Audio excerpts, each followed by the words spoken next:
Today, Britain stands at a fork in its crossroads, and its people are asking questions. Now we've got our country back, what actually is it? Who are we, and why? The best way to find out where Britain's heading is to look behind us into something called history, a sort of rear-view mirror for time. So that's where I'm going, back there. It's a journey that'll take me the length and width of the country. From the White Cliffs of Dover to the Scottish Highlands of the Scottish Highlands. From old stone circles to modern stone circles. From the tranquil beauty of Roman Bath to the golden wonder of Oxford services. I'll discover how we went from ancient man to Ed Sheeran, why Elizabeth I happened, and solving the mystery of just who Winston Churchill was, and why he wound up helplessly trapped inside this banknote. Along the way, I'll be shouting at helicopters. And looking at some of the biggest events in British history and asking people about them. In War II, why did the British build bombers to attack their own territory? How do you mean? Well, the Lancaster bombers.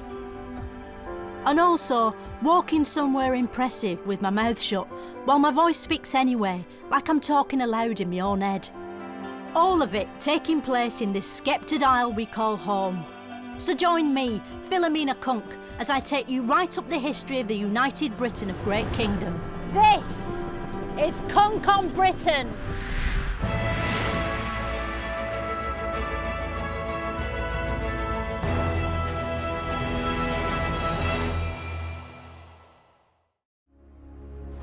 In the last episode, we saw how Britain was invaded by the Victorians, who fought and won the Industrial Revolution, but not without losing their leader, Queen Victoria, who stopped happening just as the 20th century began.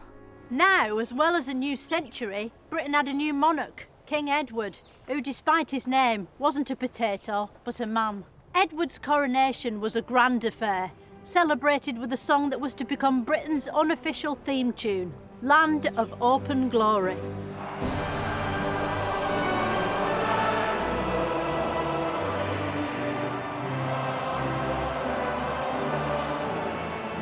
This melodic musical tune was written by one of the best British composers this side of Ed Sheeran, Elgar.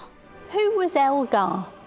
He sounds sort of rough. Was he a caveman or something? No, Elgar was a composer in the late 19th century. When someone like Elgar's invented a new tune, how did they sort of convert it into orchestra mode so it's being played by instruments? He probably, when he composed it and notated it out and had the sound in his head, he would then what's called orchestrate it. So he'd write out all the parts for all the different instruments, and then he'd hand that over to an orchestra and they would play it. How do the instruments know what to play though? Because it was all written out for them. Their little part was written out for them, and all the little parts joined together. So the instruments have people attached to them? They do. So what's Land of Hope and Glory all about? What's its core message? Well, it's a patriotic song. People think it's about bashing the drum for Britain, really. If you sang it in like Portuguese, would it still feel British, or would that just fucking ruin it? Well, it wouldn't have any meaning, but you might get that it sounded like it was supposed to stir you up without knowing why or what it was about. So it's sort of like Three Lions, isn't it, by the Lightning Seeds with Frank Skinner and David Baddiel? It is. But less catchy. Sadly, no amount of patriotic music could save the new monarch from an early death. And in 1910, King Edward died and was buried beneath the soil to rule over his fellow potatoes for all eternity. Little did he know it at the time, but he'd narrowly avoided tragedy by dying, because just a few years later, in 1914, Britain suffered the first of many 20th century shocks. Nowadays, first world is something you put in front of the word problem to show that it isn't really that bad, like running out of couscous or not being able to check Twitter in a tunnel. But back then, first world was what they called the war. The First World War had loads of nicknames: the War to End All Wars, the Great War, and of course, World War I. Why did they call World War I World War I? It's quite pessimistic numbering, isn't it? Or did they just know it was the start of a franchise? At the time, they weren't numbering. the wars, although I think that in the First World War, the idea of it being a great war, denoting the sheer scale of the conflict, the casualty rate, was already becoming used quite a lot. So it was called the Great War, but not because it was great. The First World War was started by the killing of one man, Franz Ferdinand. You've probably never heard of him, or the band named after him, but he was dead important, by which I mean he was only important when he was dead. His assassination triggered a series of other killings. Soon it caught on, and everyone wanted to be killed. It was a bigger craze than fidget spinners. Eventually, Britain got sucked into the fighting, and men queued up to have their flat caps converted into fighting men's helmets. Soon, hundreds of thousands of Tommies were heading for battle. Why were all the British soldiers in World War I called Tommy?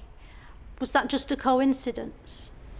No, it wasn't a coincidence, it's just a general name that became applied to British soldiers in the same way we talk of Fritz as being a generic name for German soldiers. What happened in Norman's land? Were only people that were called Norman allowed in there? Well, it's not Norman's land, this is no man's land. And the idea being that this is particularly dangerous territory between the lines of the Germans on one side and the British on the other. This is essentially just a killing zone, a very dangerous zone in between trench systems. Why did they fire shells at each other? Because shells wouldn't really hurt, would they? Unless they were those razor clam shells, because they're quite sharp, aren't they? Well, these weren't seashells, these were heavy pieces of ordnance. We're actually talking about bits of metal in brass casing, so that's where the name shells comes from. All right. Looking at footage from the time, it's hard to get a grip on just how brutal it must have been for Tommy and Norman, because it's in black and white and everyone's moving too fast, probably to avoid the shells. Even though it looks a bit like Charlie Chaplin, it's actually not funny at all, so you can't laugh, just like with Charlie Chaplin. One man who vividly captured the sheer horror of War I was the poet Wilfred Owen. If, in some smothering dreams, you too could pace behind the wagon that we flung him in, and watch the white eyes writhing in his face, his hanging face like a devil sick of sin. If you could hear at every jolt the blood come gargling from the froth-corrupted lungs, obscene as cancer, bitter as the cud of vile, incurable sores on innocent tongues. You get the gist. My friend. As if the killing wasn't bad enough, the accommodation was scarcely worth 2 stars on TripAdvisor. Soldiers had to live in trenches, snaking cramped corridors of filth and squalor, without so much as a patio. The World War I trenches weren't the right place for conventional warfare, were they? But why did neither side think about mud wrestling? Because they're the perfect conditions, aren't they? Well, I mean, trench warfare wasn't new. I think that whilst you will get the occasional game of Christmas football, I don't think that anyone actually ever thought that letting the guns fall silent and having mud wrestling competitions was ever going to sort anything out. I think they missed a trick, don't you? Eventually the war ended at 11 o'clock on the 11th hour of the 11th day of the 11th month in the year 1119, 1118, hence the term stopping for 11s. The soldiers came home to a Britain they could hardly recognise because it was wearing a skirt. While the Tommies had been away at the front, women had stepped into their old jobs. There were women milkmen, women postmen, women bus driver men, even women male prostitutes. What's more, the economy was in a pickle. After the war, many industries found it almost impossible to sell their goods abroad because abroad was mainly rubble. There were strikes and marches and a Great Depression. Things were shithouse bad. People needed escapism, but luckily for them, the age of mass entertainment was just beginning. It was the roaring 20s. City streets were full of jazz clubs, packed with Jeeveses and Worcesters, and women with Lego haircuts dancing like they were surprised while shitting their pants at a fancy dress party. And people who couldn't afford to enjoy a roaring 20s for themselves could still watch films of other people doing it at the newly invented cinema. The cinema was a cross between YouTube and theatre. Despite this, it was popular and people queued to get in. They showed Charlie Chaplin films, but even that couldn't keep them away. The whole country went films bonkers. Going to the cinema in those days was more like going to a book. Because there was no sound, the story was explained by words on the screen. A bit like spoilers, but happening at the same time as you were watching it, so not as annoying. And if you couldn't make it to a cinema or cocktail bar, you could still enjoy the jazz age, because scientists had worked out a way to force jazz into your house using a magic called radio. Radio was an exciting new invention that made it possible to hear other people's voices in your living room without the use of thin walls or a devastating mental condition. To help keep the early airwaves in check, the government created something called the British Broadcasting Corporation, the BBC. How come the BBC started with radio? Because radio's loads less popular than television, isn't it? There are people in radio who'd get very angry about that. Radio still performs tremendously well. There's still radio. There is still radio. At the time the BBC was set up, there wasn't a choice because there was no TV. Luckily, a man called John Logie Baird was about to give birth to television. Not literally out of his vagina, but metaphorically out of his shed. After doing some weird experiments like something out of Wallace and Gromit, Baird's TV was finalised, although idiotically, he'd gone to the trouble of inventing it without checking whether there were any programmes on yet. It took a while before there was anything worth putting your iPhone down for. The earliest transmissions looked like Abraham Lincoln looming through a glass door and weren't very exciting. Luckily, it was a short step from there to the BBC's first Saturday night extravaganza, TV's opening night ceremony. Vision and sound are on. The station goes on the air.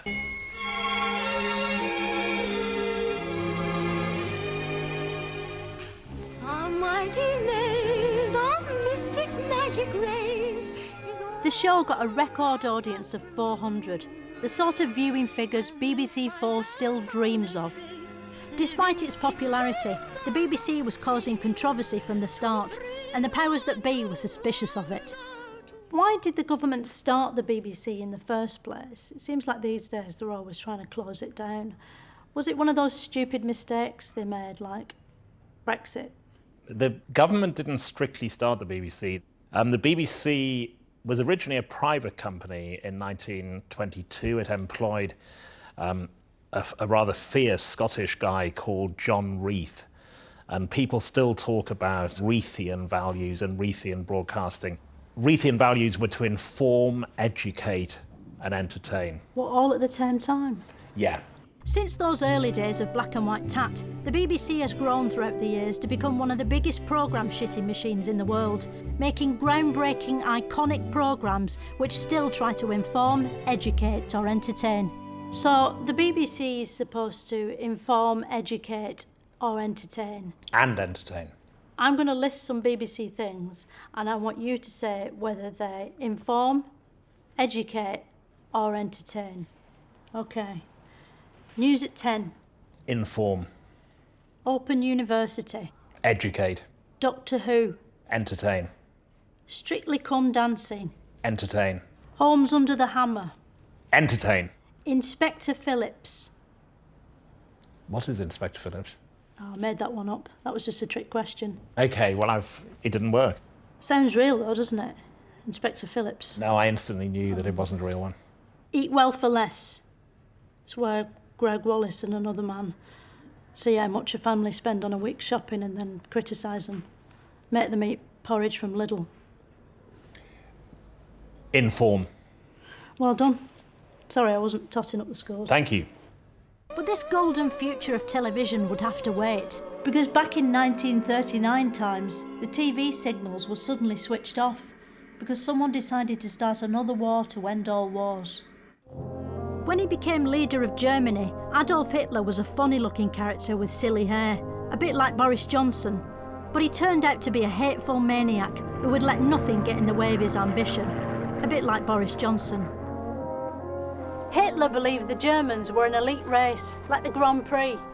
He also thought he owned Poland, and when he went round there to get it back, Britain cried war. This country is at war with Germany. Luckily, Britain had a hero on its side, a man whose name will never be forgotten, Winston Churchill. Churchill's speeches were stirring and powerfully erotic. We know it will be hard. We expect it will be long. He was one of the greatest orators of all time. And some of the phrases he used still resonate today, such as finest hour, never surrender, and of course, we shall fight them bitches. And we needed Churchill's stirring mumbling, because at first the war didn't go well. Within 6 months, France was occupied by the Nazis, who they didn't see coming because they'd been expecting the Germans. Hitler wanted to make Britain German, to match its royal family, but the RAF held Hitler's forces back in amazing dogfights in the sky that were done by aeroplanes, not actual flying dogs, which sadly science still hasn't invented yet. This was the Battle of Britain. It seems amazing that these young men could fly and fight so well. Although when you look, you'll see the planes had tiny targets and crosses drawn on the side, which made them easier to hit. But planes weren't only used in dogfights. The Germans changed tactics. Instead of attacking planes, which could move out of the way, they attacked the ground, which couldn't, in something called the Blitz. Preceded by a shower of flares, German bombers rained fire and high explosive bombs in their most savage attack on London. Hitler's pilots started dropping bombs. Sort of aeroplane poos, and people had to hide from them. They built big tin shelters in their gardens, or ran down the nearest tube station without a ticket or a valid Oyster card. Countless houses were reduced to big piles of bricks and wood, which is sort of what houses are anyway, but in a different order. Despite this, thanks to the plucky British spirit, people weren't totally down in the dumps, even if they lived in one. People sang songs during World War II to keep their spirits up, didn't they? How loud did they have to sing to be heard over the bombs? Well, especially as they would have sometimes been in underground stations, sheltering from the bombs. It would have been loud in the underground station, the singing, if everybody was singing together, but it's true, you wouldn't have been heard much. I wonder if when they sang, they used to time their singing with the explosions. That would be a fun thing to do. It would be difficult. It would be very difficult to time it. It's quite random, the falling of bombs. In the war, there were lots of songs taking the piss out of Hitler, weren't there? How come they don't sing those sorts of songs anymore? Well, he's not around anymore, so it's not so amusing. Where is he? Well, he's dead. He's dead? Yes. Oh, right, so it'd be disrespectful to Well, not so much ill disrespectful as pointless, really. Pointless. A bit pointless. Yeah. A lot of singing was needed, because even when the Blitz ended, the war was far from over. There were many huge battles to come, most of which will never be forgotten, because they've since been converted into blockbuster movies. How was it we beat the Germans at Dunkirk in War II, but still didn't win the whole war?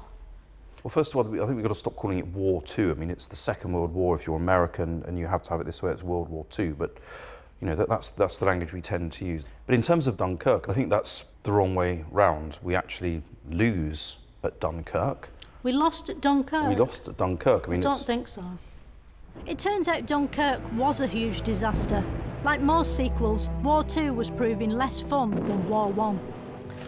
What made the war harder was that we didn't know what the Germans were planning, because they said it in a sort of code language known as German. It took a team of British boffins using a magic typewriter called the Enigma machine literally loads of time to crack it, but crack it they did. And with Germany's secrets twatted wide open, Britain and its allies were able to organise D-Day and invade France, but in a nice way. In gruelling and exciting scenes like these, expertly depicted in the pulse-quickening video game Call of Duty 2, soldiers scrambled out of their boats, looking for power-ups and health kits, terrified every second that a Nazi bullet might kill them, forcing them to respawn several feet away and be delayed by a number of seconds. Eventually the British won, and immediately there was widespread jubilation and people dancing about in black and white and getting off with people who were almost certainly dead now.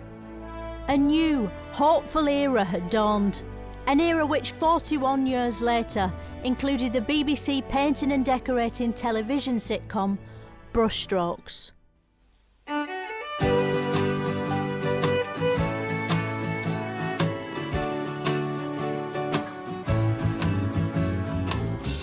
Because of you, these things I do.